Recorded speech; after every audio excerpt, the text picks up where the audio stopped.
हिजाब और कयामत की सुबह एक शहर में आसमा नाम की एक नेक और दीनदार लड़की रहती थी।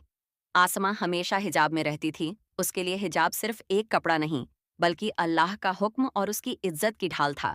उसके दोस्त अक्सर कहते थे कि इस मॉडर्न जमाने में इतना सख्त पर्दा जरूरी नहीं।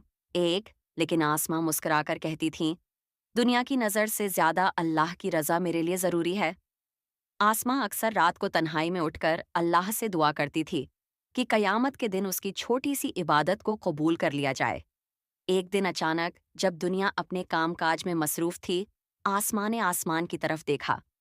सूरज अपनी रोजाना की जगह से पश्चिम दिशा से निकल रहा था। वह समझ गई कि कयामत की सबसे पहली बड़ी निशानी जाहिर हो चुकी है। चारों ओर अफरा तफरी मच गई। लोग डर के मारे भागने लगे, अपने गुनाहों को याद करके रोने लगे। जिन्होंने दुनिया की चीजों को अपना सब कुछ माना था, वे अब सब कुछ छोड़कर बस पछता रहे थे। आसमां ने खुद को शांत किया। उसे याद आया कि अल्लाह के रसूल सल्लल्लाहु अलैहि वसल्लम ने फरमाया है कि कयामत की निशानियां जाहिर होने के बाद तौबा, पश्चाताप का दरवाजा बंद हो जाता है। उसने अपने रब का शुक्र अदा किया कि उसने उसे हिजाब और नेकी के रास्ते पर चलने की तौफीक दी।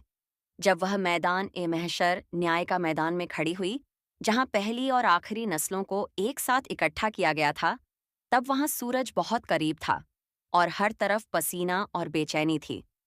फरिश्तों ने मुनादी घोषणा की कि आज किसी के पास कोई सिफारिश या सहारा नहीं होगा, सिवाय उनके जिन पर अल्लाह ने रहम किया।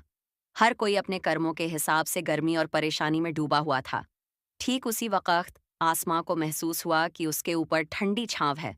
उसने देखा कि वहां अर्श ए इलाही, अल्लाह के सिंहासन के साए में कुछ लोग खड़े हैं।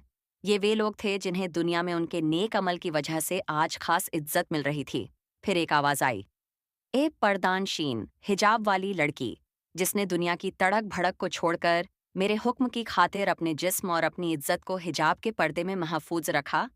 आज ये हिजाब तुम्हारे लिए जन्नत की चादर है। आओ और इस साए में पनाह लो, जहां तुम्हें ना कोई डर होगा और ना कोई गम। आसमां की आंखों से खुशी के आंसू बहने लगे। उसे एहसास हुआ कि दुनिया में उठाया गया हर छोटा कदम, अल्लाह की रजा के लिए किया गया हर सब्र, आज इस सबसे बड़े दिन उसके लिए नजात, मुक्ति का जरिया बन गया है।